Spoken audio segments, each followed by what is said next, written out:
இப்போது இந்த நாடி பார்க்குற விஷயத்தில் வந்து செய்முறை ஒன்று பார்த்தோம். ரெண்டாவது என்ன பார்த்தோம் அப்படின்னா கருத்தியல் வழியாக. அப்போது அப்போல்லாம் மருத்துவம் எப்படி கற்றுக்கிட்டாங்க அப்படின்னா, சமையல் அம்மா கிட்ட ஒரு பெண் எப்படி கற்றுக்கிறான்னா அம்மா கூடயே இருந்து சாமான் தேய்க்கிறது, மசாலா டப்பா எடுத்து கொடுக்குறது, உப்பு எடுத்து கொடுக்குறது, இந்த மாதிரியான கூடமாட காய் கட் பண்ணி கொடுக்குறது, இப்படி பழகும் பொழுது தான் கொஞ்சம் கொஞ்சமாக தன்னியல்பில் பார்த்து வளர்ந்தது தான் சமையல் கலை இல்லையா. அதே வந்து காலேஜில் போய் பாருங்கள், உப்புக்கு பேர் சோடியம் கார்பனேட், இப்படி பேர் வைப்பாங்க. ஒவ்வொன்றுத்துக்கு பேர் ஒரு பேர் வச்சுட்டு, வாட்டர்னா H2O இப்படி தான் ஸ்டார்ட் பண்ணுவாங்க. ஸோ இப்படி சொல்லிக் கொடுக்கும்போது அது என்ன ஆகும் அப்படின்னா அந்த ஒரு இருக்க மனநிலை வந்துடும், கலையாக இருக்காது. கலை கற்றுக்கிறதுக்கு பல நாட்கள் ட்ராவல் பண்ணணும் அவங்களோட, அப்போ தான் கலையை கற்றுக்க முடியும். ஆனால் கருத்தியல் கற்றுக்கிறதுக்கு புக்கை படித்தா போதும், தியரியை படித்தா போதும். ஆனால் படித்தவன் பாட்டை கெடுத்தான், எழுதுனவன் ஏட்டை கெடுத்தான்ற மாதிரியான தியரியை படித்தோம் அப்படின்னா அப்படியே தேங்கிடுவோம், கலையாக மாறாது. கலையாக மாறத்துக்கு ப்ராக்டிஸ், செயல்முறை தான் வந்து சரியாக இருக்கும். செயல்முறை எப்போ வரும்? ப்ராக்டிஸ் பண்ணும்போது தான் வரும். சொல்லி கொடுத்துருவோம், ஆனால் நீங்கள் அதை திரும்ப ப்ராக்டிஸ் பண்ணி அதில் நீங்கள் ஆராயும் போது மட்டும்தான் அதுக்கான டெப்த்து நிலையை வந்து நாடி என்ன சொல்லுது, அந்த உயிர் சக்தி என்ன சொல்லுது அப்படிங்கிறத புரிஞ்சுக்க முடியும். இன்னொரு இதில் ஒரு முக்கியமான விஷயம் என்ன இருக்குன்னா, நாடி பார்க்கும் பொழுது பஞ்சபூதங்களுடைய அடிப்படையில் தான் நாடி. அந்த பஞ்சபூதங்களை பற்றி இப்போ நாங்கள் சொல்லிடுவோம். பஞ்சபூதங்களையும் சொல்லி நாடி பார்க்கறதையும் சொல்லிடுறோம் அப்படின்னா, நீங்கள் என்ன பேஷண்ட் இடத்துல என்ன மனநிலையில் இருப்பீங்க அப்படின்னா, இப்போ நாங்கள் காற்று மூலகம் அப்படின்னு சொன்னோன்னா உடனே நமக்கு ஞாபகம் வர்றது என்னது? உடம்புல இருக்கிற கேஸ், உடம்புலேருந்து வெளியேற கேஸ் தான் நமக்கு ஞாபகம் வரும்.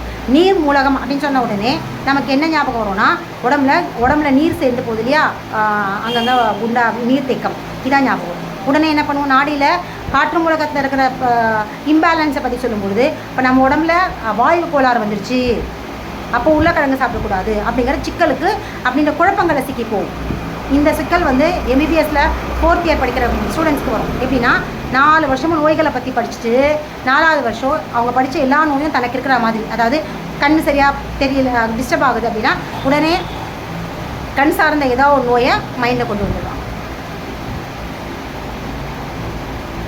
அதே மாதிரி ஒரு 2-3 தடவை லூஸ் மோஷன் ஆச்சு அப்படின்னா தனக்கு கொலரா வந்துடுமோ, கொலராவாக தான் இருக்குமோ, வரப்போகுதோ, அதுக்கு தான் இப்போவே ஸ்டார்ட் ஆகிடுச்சோ அப்படிங்கிற ஒரு இடத்துக்கு வந்துடும். நெஞ்சிலேருந்து சளி வருது, ஒரு 4 நாளுக்கு மேலே சளி ஜாஸ்தியாக இருந்தால் டியூபர்குலோசிஸ் இருக்கோ அப்படின்னு வந்துடும். தலை வலிக்குது, அவங்க டேப்லெட் போட்டிருப்பாங்க, அதையும் தாண்டி ஒரு 3 நாள் ரொம்ப அதிகமாக சிவியராக இருக்குன்னா மைண்டில் டியூமர் இருக்கோ அப்படிங்கிற இந்த மாதிரி எல்லா விதமான நோய்களும் தனக்கு இருக்கிறதா அந்த உளவியல் ரீதியான ஒரு குழப்பங்களில் அந்த ஸ்டூடெண்ட் சிக்கி அவஸ்தைப்பட்டு பல டாக்டர்ஸ் வந்து உளவியல் ரீதியாக பாதித்து அவங்க ப்ராக்டிஸே பண்ண முடியாமல் போன இந்த ஒரு நடைமுறை சிக்கலை பார்த்துட்டு தான் 4th இயரில் எல்லா ஸ்டூடெண்ட்ஸ்க்கும் கவுன்சிலிங் கொடுப்பாங்க டாக்டர்ஸ்.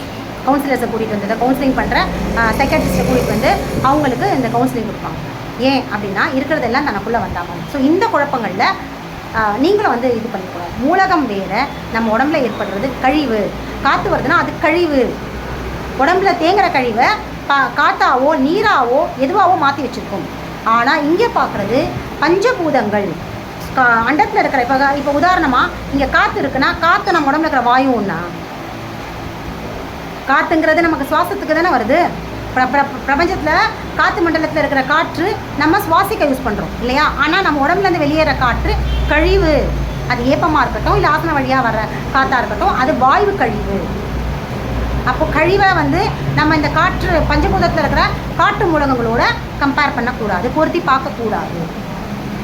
இப்போ இங்கே பார்க்குறது நம்ம உடம்புல கழிவுகளுடைய தேக்கத்தினால பஞ்சபூதங்களில் இம்பேலன்ஸ் ஏற்படுத்துது அப்படிங்கிற விஷயத்தில் தான் நம்ம ஸ்ட்ராங்காக நிற்கணும். அப்படியான ஒரு மனநிலையில் தான் இங்கே அணுகணும். இங்கே நீங்கள் நாடி பார்க்க கற்றுக்கிட்டு நாடியில் பார்க்குற விஷயத்தை எல்லாத்தையும் கழிவுகளோடு சேர்த்துறாதீங்க. இந்த இடத்துல நீங்கள் சிக்காமல் இருந்தீங்கன்னா நாடி பார்த்து தெரிஞ்சுக்கும் போது எந்த குழப்பங்களும் ஏற்படாது. மனசமநிலை அப்படிங்கிறது இந்த இடத்துல ரொம்ப முக்கியமான விஷயம். ஏன்னா இந்த மனசமநிலை எப்போ குறையும் அப்படின்னா இந்த காற்று மூலகத்தையும் நில மூலகத்தையும் நீர் மூலகத்தையும் வச்சு நம்ம உடம்புல வந்து கம்பேர் பண்ணிக்கிட்டே இருந்தோன்னா இந்த குழப்பங்கள் வரும். அதாவது இதில் ரொம்ப தெளிவாக நாடி பரிசோதனையை ரொம்ப தெளிவாக இருக்கணும்னா நீங்கள் அதை நல்ல பயன்பாட்டில் அந்த நாடி பரிசோதனையை வந்து தொடர்ந்து பயன்பாட்டில் இருக்கணும் அப்படின்னா முதல்ல இந்த நோயறிதல் முறை இருக்கணும். நோயறிதல் முறையான நாடி பரிசோதனை தெளிவாக இருக்கணும். சிகிச்சை முறை தெரிஞ்சுக்கணும். புள்ளித்தேர்வு, அதாவது சிகிச்சை முறை பண்ணுறதுக்கு புள்ளித்தேர்வு மிக முக்கியம். அடுத்தது சிகிச்சை முறை. இது 3 இருந்தால் மட்டும்தான் நாடி பரிசோதனையை தெரிஞ்சு வச்சுருக்கிறதுக்கான ஒரு பயன். ஸோ நாடி பரிசோதனை கற்றுக்கிட்டு நின்னாமல் இதை நோக்கியும் ட்ராவல் செய்யணும். அப்போது புள்ளி தேர்வு அப்படிங்கிற இடத்துல நீங்கள் போனீங்கன்னா அதுக்கு பஞ்சபூதங்களுடைய அடிப்படையான விஷயங்கள், கழிவு நீக்க தத்துவம் இதெல்லாம் முறையாக தெரிஞ்சுக்கணும். உடலுடைய ஃபிசியாலஜி, உடல் அறிவியலையும் முழுசாக தெரிஞ்சுக்கணும். உடல் எப்படி இயங்குது அதெல்லாம் கரெக்டாக தெரிஞ்சால் மட்டும்தான் இந்த புள்ளி தேர்வையும் சரி இல்லை நோயறிதல் முறையும் உங்களால் சரியாக பார்க்க முடியும். ஏன்னா நோயறிதல் அப்படின்னா அலோபதியோட மைண்ட் செட்டை போடியே நம்ம இருந்துக்கிட்டு இருக்கோம் இல்லையா. அலோபதி சொன்ன எல்லா வெளிப்படுற தொந்தரவுகளை தான் நம்ம மைண்டுக்குள்ளே இருக்குது. தலைவலினா சைனஸ், அப்புறம் வந்து முட்டி வலினா ஆந்த்ரட்டிஸ், கழுத்து வலினா அதுக்கு ஒரு பிரச்சனை, அப்புறம் வந்து தோல் சொரியாசஸ், தோல் அரிப்பு வந்து இப்படியான ஒரு மைண்ட் செட்டப்பில் தான் நமக்கு இருக்கும். ஸோ இந்த மாதிரியான மைண்ட் செட்டப்போட நோயறிதல் முறையை நம்ம அணுகணும் அப்படின்னா நாடி பரிசோதனை பார்க்குறதுல எந்த அர்த்தமும் இல்லை. அது தவறான ஒரு பாதைக்கு கொண்டு போகும். இப்போ முதல்ல நம்ம மைண்ட்லேருந்து எதை வாஷ் அவுட் பண்ணணும் அப்படின்னா ஆங்கில மருத்துவத்துடைய நோயறிதல் முறையை வாஷ் அவுட் பண்ணணும். அதை வாஷ் அவுட் பண்ணிவிட்டு கம்ப்ளீட்டாக அதை தூக்கி போட்டுட்டு மரபு வழி சார்ந்த பஞ்சபூதங்களை மட்டும் நம்ம தெரிஞ்சுக்கிட்டு அது வழியாக நம்ம நாடியை பார்த்தோம் மட்டும்தான் நமக்கு அது முறையாக இந்த நாடி பரிசோதனையை முறையாக அணுக முடியும். அதுக்கு நீங்கள் என்ன பண்ணணும்னா உடலுடைய இயக்கத்தை முறையாக தெரிஞ்சுக்கணும். இதுக்கு நான் நிறைய வீடியோஸ், இதுக்கு முன்னாடி நிறைய வீடியோஸில் உடலுடைய இயக்கத்தை, உடல் அறிவியலை நிறைய பேசியிருக்கேன். எப்படி உடல் இயங்குது, ஒவ்வொரு உறுப்பும் எதோட இணையுது, ஒவ்வொரு உறுப்பும் தனித்தனி கிடையாது, எல்லாமே ஒன்றிணைந்த ஒருங்கியல் அப்படிங்கிற விஷயத்தை பற்றி நிறைய பேசியிருக்கேன். எப்படி பஞ்சபூதங்கள் இயங்குது, சுகர்னா என்ன, அது எல்லாமே கழிவு வெளியேற்றம், இதெல்லாமே இதெல்லாம் கேட்டு தெளிவாயிட்டு அதுக்கப்புறம் நீங்கள் நாடியை பார்க்கும்போது மட்டும்தான் நாடி மேலே உங்களுக்கு ஒரு முழுமையான புரிதல் ஏற்படும்.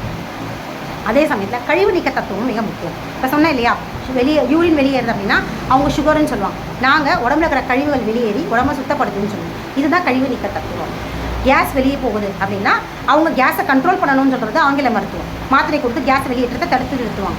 நாங்கள் அந்த கேஸு கெட்ட வாய்வு உடம்பை விட்டு வெளியேறினா மட்டும்தான் உறுப்புகள் வந்து முறையாக அதோடைய பொசிஷனில் இருக்கும். இப்போ காற்றுக்கு பலம் அதிகம் மாதிரி கெட்ட காற்றுக்கும் பலம் அதிகம். இப்போ உள்ளே இருக்கிற கெட்ட வாயு, கழிவு வாயு ஸ்பைனல் கார்டில் தங்கியிருக்குன்னா அந்த ஸ்பைனை நகர்த்தக்கூடிய பலம் இருக்குது. உறுப்புகள் இருக்குன்னா அதை இடம்பெயர வைக்கும் புஷ் பண்ணி.